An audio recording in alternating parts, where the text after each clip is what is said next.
सितंबर 2023 में अच्छी खासी खटास के बाद हुआ ब्रेकअप अब अतीत की बात हो चुका है।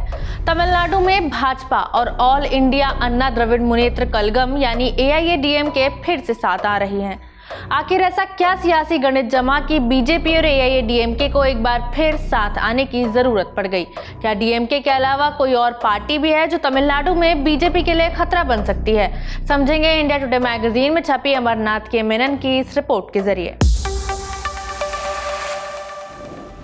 नमस्ते, मेरा नाम खुशबू है और आप देख रहे हैं इंडिया टुडे हिंदी। 25 मार्च को बीजेपी नेता और केंद्रीय गृह मंत्री अमित शाह की मुलाकात अन्ना द्रमुक महासचिव एडापड्डी के पलानीस्वामी यानी ईपीएस से हुई। इसी मीटिंग में गठबंधन का ताना बाना बुना गया। उम्मीद है कि एनडीए वैसा दम दिखा देगा जैसा कि उसने आंध्र प्रदेश में दिखाया। वहां बीजेपी ने तेलुगु देशम पार्टी के साथ गठबंधन करते हुए चुनावी जीत हासिल की थी। हालांकि तमिलनाडु में दोनों ही पार्टियों को पिछले 1.5 साल की कड़वाहट को भुलाना होगा। राज्य भाजपा प्रमुख के अन्नामलई ने द्रविड़ आंदोलन के संस्थापकों में से एक दिवंगत मुख्यमंत्री सीएन अन्नादुरै के बारे में तीखी आलोचना की थी। ईपीएस के नेतृत्व में अन्ना द्रमुक को सटोरियों की पार्टी तक कह दिया गया। इस तरह की बातों को भुलाना निश्चित रूप से आसान नहीं होगा। दोनों पक्ष अच्छी तरह जानते हैं कि ये अभी नहीं तो कभी नहीं वाली स्थिति है, क्योंकि हर दिन के साथ डीएमके तमिलनाडु में मजबूत होती जा रही है।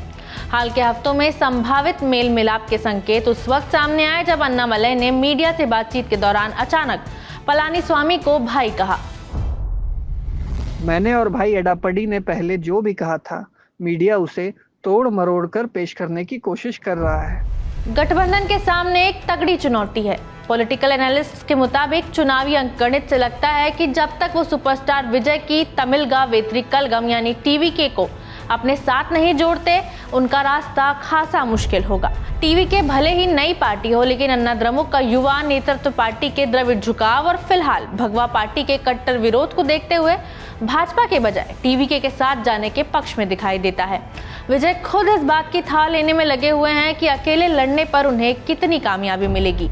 मौजूदा अनुमान ये है कि टीवीके अपने पहले विधानसभा चुनाव में 5% तक वोट जुटा सकती है और ये विपक्ष का खेल पूरी तरह बिगाड़ सकता है।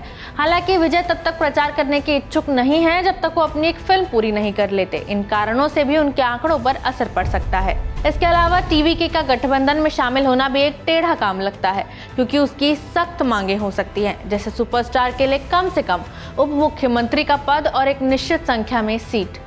कुल मिलाकर संभावना है कि एनडीए में BJP, Anna Dramuk, DMDK, PMK, Tamil Maanila Congress, Puthiya Tamilagam और कुछ दूसरी छोटी पार्टियां शामिल होंगी और पलानीस्वामी को मुख्यमंत्री पद के उम्मीदवार के रूप में पेश किया जा सकता है। अगर गठबंधन को जीतना है तो उसे सावधानी के साथ संतुलित प्रचार करने की जरूरत होगी और भाजपा के व्यापक राष्ट्रीय एजेंडे से समझौता किए बगैर क्षेत्रीय चिंताओं को भी देखना होगा। 2021 के चुनाव में भाजपा का समर्थन न मिलने से अन्ना द्रमुक की कमजोरी जाहिर हो गई और इस बार पार्टी का अपने ग्रामीण आधार को फिर से मजबूत करने का इरादा है। साल 2019 में 1 साल और 5 साल बाद अलग अलग बीजेपी और एआईएडीएम के दोनों ही पार्टियों को ये समझ आ गया है कि अगर वो अलग अलग चुनाव में उतरती हैं तो डीएमके गठबंधन को हरा पाना बहुत मुश्किल होगा। अन्ना द्रमुक खासकर ईपीएस के लिए ये आर या पार की लड़ाई है। डीएमके से लगातार 3 चुनाव हारने के बाद पूर्व मुख्यमंत्री को पार्टी के वोटों और सीटों की संख्या में और गिरावट रोकने की तुरंत जरूरत है। चुनावी प्रदर्शन और वोट शेयर के हिसाब से देखें तो 2026 के तिकोने या चौकोने मुकाबले में भी अन्ना द्रमुक के जीतने की बहुत कम या कोई संभावना नहीं है। भाजपा के साथ फिर से जुड़ने से अन्ना द्रमुक को भले ही अपनी स्थिति मजबूत करने का अल्पकालिक लाभ मिल जाए, लेकिन इससे उसके लिए जोखिम ये है कि उसके अपने आधार का कुछ हिस्सा राष्ट्रीय पार्टी के पास जा सकता है। भाजपा के लिए राज्य में आगे बढ़ने का एक और मौका होगा।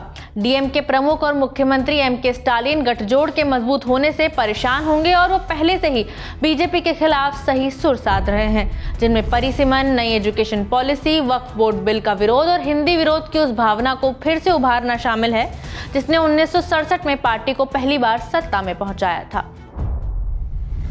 डीएमके के कल्याण कार्यक्रमों ने हाशिए वाले समूहों के बीच उसका आकर्षण बढ़ाया है, लेकिन युवाओं में बढ़ती बेरोजगारी की समस्या मतदाताओं को अन्य विकल्पों की ओर धकेल सकती है। पिछले चुनावों में ये साबित हुआ है कि गठबंधन जितना मजबूत होगा और घटक दलों के वोट शेयर जितने पक्के होंगे, उनके लिए चुनावी सफलता की संभावना भी उतनी ही अधिक होगी। विश्लेषकों का कहना है कि बहुकोणीय मुकाबलों के लिए द्रमुक के पास सभी पत्ते हैं और डेडिकेटेड कैडर भी। अन्ना द्रमुक और ईपीएस के लिए गुमनामी से बचने की लड़ाई है। जहां तक भाजपा का सवाल है तो इसमें कोई संदेह नहीं है कि चुनाव के बाद वो तमिलनाडु में बेहतर स्थिति में होगी, नतीजे भले ही कुछ भी हों। तमिलनाडु में एक बार फिर से बीजेपी एआईएडीएमके के बीच पड़ती इस खाई को लेकर आप क्या सोचते हैं, हमें कमेंट बॉक्स में बता सकते हैं। वीडियो में इतना ही, शुक्रिया।